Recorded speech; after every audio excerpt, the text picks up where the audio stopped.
Oklahoma City's defense was thoroughly tested Saturday night, and the result was nothing short of a nightmare.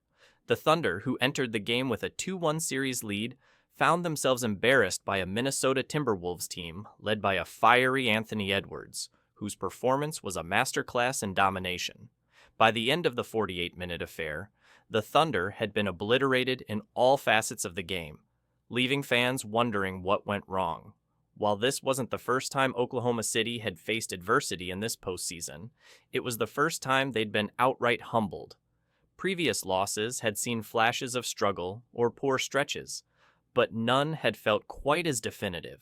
Minnesota came out with an intensity and focus that the Thunder couldn't match.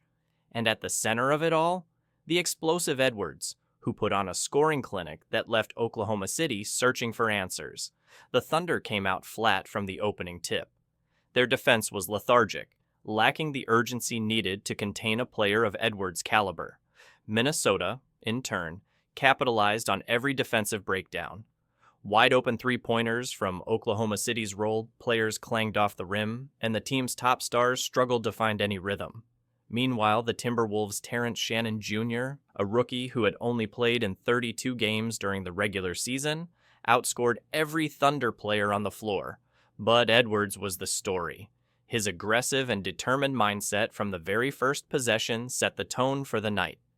It was clear from the get-go that he wasn't about to let the Timberwolves go down without a fight.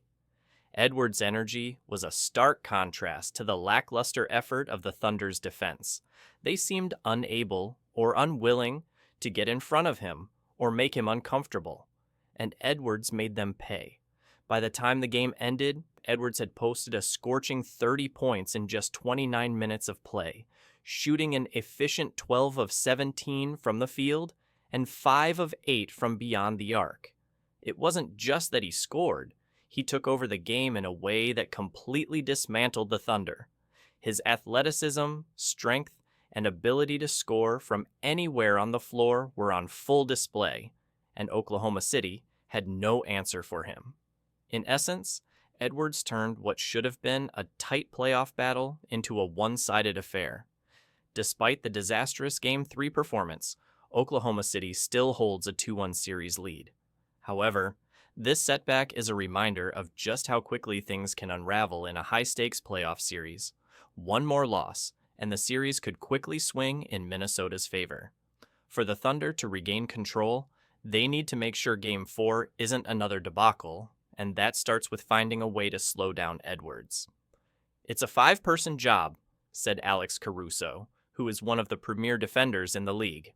Caruso, known for his lockdown defense on some of the NBA's best players, was asked about how the Thunder can approach defending Edwards in future games.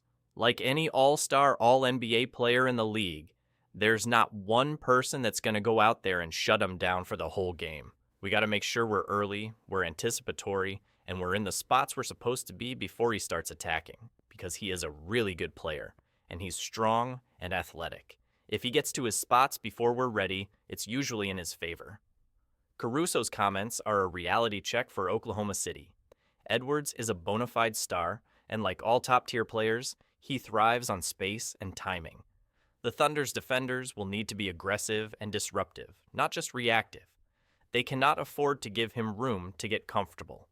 In the first 2 games of the series, Oklahoma City had success by forcing Edwards into difficult shots and limiting his effectiveness. Game 3 was a painful reminder of what can happen when that level of defensive intensity is absent. But it's not just Edwards who is a threat. The Timberwolves' supporting cast stepped up in Game 3, with players like Shannon and others contributing to the rout. That's something the Thunder will need to account for, as Minnesota's role players are now gaining confidence. The defense can't just focus solely on Edwards. It has to be a team effort across the board. Caruso's point about teamwork in defending a player like Edwards is critical. Everyone must be engaged, anticipating his movements, and contesting every shot. The Thunder have a chance to bounce back on Monday night in Game 4, and they'll need to come out with a sense of urgency and focus that was completely missing in Game 3. Oklahoma City's young stars, including Gilgeous-Alexander and Josh Giddey, need to step up and lead by example, But just as importantly, the defense must lock in and execute the game plan. If they fail to do so, it's hard to see how they can escape with a win, let alone control the series. The narrative of this series has shifted after one game. What once seemed